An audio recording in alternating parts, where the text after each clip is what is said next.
Hello students. आज की class में आपका सभी का बहुत बहुत स्वागत है। स्टूडेंट्स, हम लोग इससे पहले की क्लास में फर्स्ट पेपर के अंतर्गत सामग्री संकलन के बारे में बात कर रहे थे और मैंने आपको विस्तार से बताया था कि सामग्री दो प्रकार की होती है, प्राथमिक सामग्री और द्वितीयक सामग्री। प्राथमिक सामग्री वह होती है जिसे अनुसंधानकर्ता स्वयं क्षेत्र में जाकर या अपने सहायकों की मदद से प्रथम बार एकत्रित करता है। तो प्राथमिक सामग्री के संकलन के लिए, ऐसे सामग्री के संकलन के लिए जो कि अनुसंधान करने वाला या शोध करने वाला या अन्वेषण करने वाला स्वयं क्षेत्र में जाकर के या अपने सहायक की सहायता से एकत्रित करता है, उसके लिए कई प्रविधियों का प्रयोग किया जाता है, कई टूल्स काम में लिए जाते हैं, कई उपकरण काम में लिए जाते हैं, जिसमें से एक बहुत ही महत्वपूर्ण उपकरण है अवलोकन। अवलोकन अनुसंधान की बहुत ही प्राचीन और सबसे ज्यादा प्रचलित विधि है, क्योंकि मानव ने अपने चारों तरफ के विश्व का प्रारंभिक ज्ञान अवलोकन से ही प्राप्त किया, या यूं कहें हम कि मानव के पास जो संचित ज्ञान है उसका अधिकांश भाग अवलोकन का परिणाम है। चाहे वह सामान्य ज्ञान है, चाहे वह सृष्टि के रहस्यों तक को जानने में मानव ने अवलोकन विधि का सहारा लिया है। तो इसी तरह से न केवल समाजशास्त्र बल्कि सभी विज्ञानों के प्रारंभिक विकास में अवलोकन की महत्वपूर्ण भूमिका रही है। चाहे वो नक्षत्र विद्या हो या ज्योतिष का प्रारंभिक ज्ञान हो, चांद, तारे, सूर्य, नक्षत्र, ग्रहों का अवलोकन हो, ऋतु विज्ञान का ज्ञान हो या मौसम परिवर्तन का अवलोकन हो, जीवों की जन्म मृत्यु का ज्ञान हो या उनके शारीरिक परिवर्तन और अंतर का हो, ये सब अवलोकन के आधार पर किया गया। तो इस तरह से आपको स्पष्ट होता है कि अनुसंधान के लिए अवलोकन का बहुत अधिक महत्व है और बहुत ही प्राचीन काल से इसका प्रयोग किया जा रहा है। जो एक समाजशास्त्री हुए हैं मोजर, उन्होंने तो इसको वैज्ञानिक अनुसंधान की शास्त्रीय विधि कहा है। तो व्यवस्थित रूप से देखना, व्यवस्थित रूप से अवलोकन करना किसी भी अनुसंधान के लिए उसकी वैज्ञानिक विधि के रूप में बहुत ही महत्वपूर्ण होता है। इसी के साथ जहोदा और कुक समाजशास्त्री हुए हैं, उन्होंने सामाजिक वैज्ञानिक रहे हैं, जिन्होंने रिसर्च मेथड्स पर पुस्तक लिखी है सोशल रिलेशंस में। उन्होंने कहा है कि अवलोकन केवल दैनिक जीवन की ही क्रिया मात्र नहीं है, बल्कि ये वैज्ञानिक जांच का भी एक प्रारंभिक यंत्र है। गुडे एवं हट, इन्होंने बहुत सारी सामाजिक अनुसंधान के ऊपर पुस्तकें लिखी हैं। गुडे एवं हट ने भी कहा है कि विज्ञान अवलोकन से प्रारंभ होता है और उसे सत्यापन के लिए फिर से अवलोकन पर ही लौटना पड़ता है। तो इस तरह से अवलोकन विधि का प्रयोग सामाजिक विज्ञानों में, भौतिक विज्ञानों में सभी जगह होता है। अब हम जरूरी है कि अवलोकन का अर्थ समझें ढंग से। अवलोकन शब्द जो है वो ऑब्जर्वेशन का हिंदी रूपांतरण है। ऑब्जर्वेशन अंग्रेजी भाषा का शब्द है जिसका अर्थ होता है देखना या निरीक्षण करना या प्रेक्षण करना।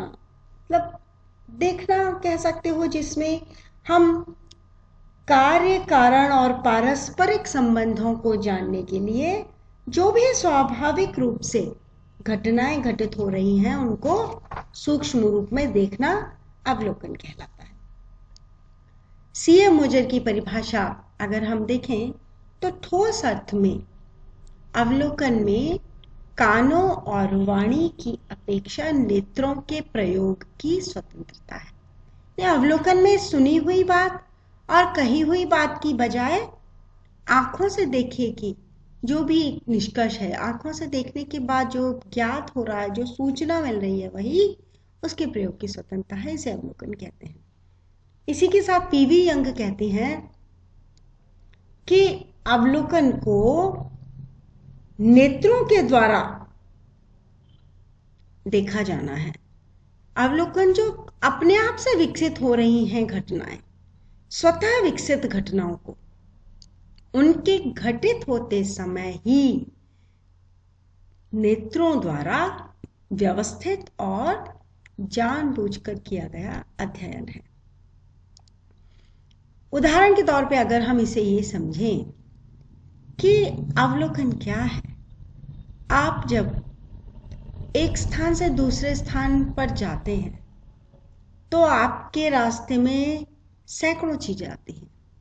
बहुत सारे बिजली के खंभे आते हैं, उनमें से कुछ खंभों के ऊपर कुछ पोस्टर, कुछ फ्लैग्स लगे होते हैं। बहुत सारी दुकानें आती हैं, बहुत सारे ठेले आते हैं, बहुत सारे tempo, rickshaw, scooter, motorcycle, cycle वाले, पैदल चलने वाले, साथ में आने जाने वाले दिखते रहते हैं। पर क्या कुछ समय बाद आप उन सभी चीज़ों का, उन सभी व्यक्तियों का, उन सभी इकाइयों का सही सही ब्यौरा दे सकते हैं? क्या आप एक स्थान से लौटने के बाद ये बता सकते हैं कि रास्ते में कितने खंबे आए थे बिजली के? या क्या आप उन्हें बता सकते हैं कि उनमें से कितने खंभों पर किसका पोस्टर या क्या किसका फ्लैक्स लगा हुआ था? या कितने ठेले सब्जी के और फल वालों के खड़े हुए थे? या फल वाले के ठेले पर कौन कौन से फल थे, जबकि आपने उसका किसी उद्देश्य को ध्यान में रख करके अवलोकन ना किया? जब तक कि आपने जानबूझकर उन बिजली के खंभों को गिना ना हो, उन बिजली के खंभों पे लगे हुए पोस्टर या फ्लैक्स को ना देखा। तो पीवी यंग जो कहते हैं, उनका अर्थ हुआ कि जब आप अपनी आंखों से व्यवस्थित और जानबूझकर किसी चीज को देखते हैं तो उसे हम अवलोकन कहते हैं। और ऐसी चीजें, ऐसी घटनाएं जो अपने आप ही विकसित हो रही हैं, अपने आप ही घटित हो रही हैं, और उनका जब अध्ययन किया जाता है तो उसको हम अवलोकन कहते हैं। तो इस तरह से इन परिभाषाओं से यह स्पष्ट होता है कि अवलोकन प्राथमिक सामग्री संकलित करने के लिए एक अत्यंत महत्वपूर्ण और प्रत्यक्ष प्रवृत्ति है। इसमें अध्ययनकर्ता घटनाओं को देखता है, सुनता है, समझता है और संबंधित सामग्री का संकलन भी करता है। अवलोकन के लिए अवलोकनकर्ता यानी कि जो अवलोकन कर रहा है, अनुसंधान करने वाला, शोध करने वाला, उस समुदाय के दैनिक जीवन में भी भाग ले सकता है जिसका वो अवलोकन कर रहा है, या फिर वो दूर बैठकर भी उसका अवलोकन कर सकता है। किंतु अवलोकन में मानव अपनी इंद्रियों का प्रयोग, ज्ञानेंद्रियों का प्रयोग अवश्य करता है। ये अवलोकन का अर्थ हुआ।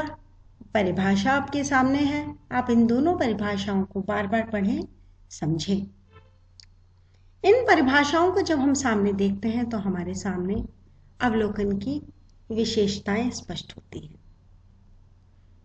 अवलोकन की विशेषताएं, पहली विशेषता, जैसा कि मैंने अभी आपको पीवी यंग की परिभाषा की बात बताया, मानव इंद्रियों का प्रयोग। अवलोकन विधि में मानव इंद्रियों का पूरा और व्यवस्थित प्रयोग किया जाता है। इसमें अनुसंधान करने वाला अपने कान और वाणी का प्रयोग भी करता है, पर नेत्रों का प्रयोग विशेष रूप से करता है, क्योंकि वह नेत्रों से ही तो घटनाओं का निरीक्षण करता है और फिर उन्हें संकलन के लिए नोट कर लेता है। उनका रिकॉर्ड रख लेता है और फिर उनको अपने अध्ययन में खुद के द्वारा देखी गई घटनाओं को इसको अध्ययन में प्रयोग करता है, लिखित रूप में प्रयोग करता है। तो ये बहुत ही विश्वसनीय हो जाती है घटना, क्योंकि उसने स्वयं ने देखा है। दूसरी विशेषता है प्राथमिक सामग्री का संकलन। मैंने आपको अभी बताया था कि जब अध्ययनकर्ता स्वयं अध्ययन के क्षेत्र में जाकर अपने अध्ययन से संबंधित, अपने शोध से संबंधित, अपनी रिसर्च से संबंधित जानकारी को प्राथमिक स्तर पर पहली बार इकट्ठा करता है तो वो सबसे ज्यादा विश्वसनीय होती है। तो अवलोकन के अंतर्गत शोध करने वाला या रिसर्च करने वाला, अनुसंधान करने वाला प्राथमिक सामग्री का संकलन स्वयं करता है और इसीलिए वे अधिक विश्वसनीय हो जाती हैं। तीसरी विशेषता सामने आती है सूक्ष्म, गहन एवं उद्देश्यपूर्ण अध्ययन। अवलोकन विधि में अवलोकनकर्ता स्वयं घटना स्थल पर उपस्थित होता है और फिर वो जो उसकी आवश्यकता है, जितना उसे लगता है उसके अध्ययन की जरूरत है, जितना सूक्ष्म और गहन अध्ययन उसके लिए आवश्यक है, उसका वो अध्ययन कर लेता है।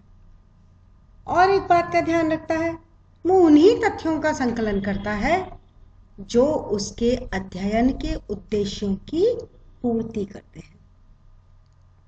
अगर हम देखें तो अध्ययन करने वाले को, अनुसंधान करने वाले को अपनी रिसर्च के उद्देश्यों की पूर्ति करनी आवश्यक होती है और उन उद्देश्यों की पूर्ति के लिए उसे कुछ विशेष तथ्यों का संकलन करना होता है।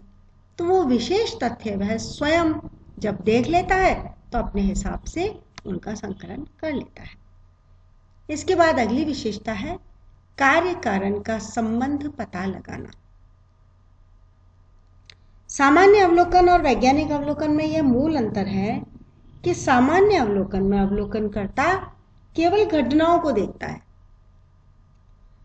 और वैज्ञानिक अवलोकन में अनुसंधान करने वाला घटनाओं को देखता है, फिर उसके कार्य और कारण का संबंध पता लगाता है, यानी कि उसके कारणों को ढूंढता है और उन कारणों से जो कार्य हुआ है, यानी कि परिणाम हुआ है, उसका पता लगाता है और फिर उसके आधार पर वह सिद्धांत के निर्माण की ओर बढ़ता है, सिद्धांत निर्मित करता है या पूर्व में निर्मित सिद्धांत, स्थापित सिद्धांत की सत्यता की जांच करता है और वास्तविकता का पता लगाता है। तो इस प्रकार से अनुसंधान करने वाला, अवलोकन करने वाला उस घटना का जिसका वह अध्ययन कर रहा है, उस समस्या का जिस पर वो रिसर्च कर रहा है, कार्य और कारण का संबंध पता लगा पाता है अवलोकन के माध्यम से। अगला बिंदु है व्यावहारिक और अनुभवाश्रित। मोजर कहते हैं, सीए मोजर, कि अवलोकन जो विधि है वो एक प्रयोगात्मक या अनुभव पर आश्रित अध्ययन पद्धति है। इसके द्वारा सामूहिक और विशेष दोनों ही प्रकार के व्यवहारों का अध्ययन किया जा सकता है। अवलोकन जो किया जाता है वो अध्ययन काल्पनिक नहीं होता, वो व्यावहारिक होता है और अनुभवों पर आश्रित होता है।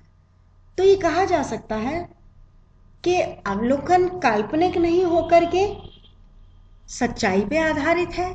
अध्ययनकर्ता स्वयं अध्ययन क्षेत्र में जाकर के अवलोकन कर रहा है तो वो देख रहा है कि वास्तविकता में घटना कैसे घटित हो रही है, या उसकी जो अध्ययन का विषय है या उसकी जो रिसर्च का टॉपिक है उसके अंतर्गत होने वाली घटनाओं को किस प्रकार से प्रयोग में लिया जा सकता है, किस तरह से उनका लेखन किया जा सकता है, और अवलोकनकर्ता के जो अनुभव है उन पर आश्रित हो जाता है वह अध्ययन।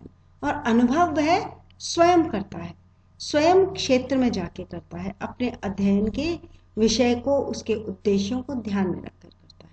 तो इस प्रकार अवलोकन मानव इंद्रियों का प्रयोग करते हुए प्राथमिक सामग्री का संकलन करता है, साथ ही उसके सूक्ष्म, गहन और उद्देश्यपूर्ण अध्ययन में सहायक होता है। अवलोकन के माध्यम से कार्य और कारण का संबंध पता लगता है। इसके अलावा व्यावहारिक और अनुभव आश्रित अध्ययन किया जाना संभव होता है। तो बच्चों, आज के लिए बस इतना ही। आगे हम अगली कक्षा में पढ़ेंगे।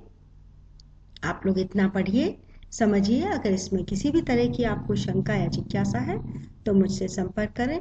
मुझे व्हाट्सएप कर सकते हैं, मुझसे व्यक्तिगत व्हाट्सएप कर सकते हैं, और मुझसे इसके बारे में जो भी आपको कोई शंका है उसका समाधान कर सकते हैं। Thank you.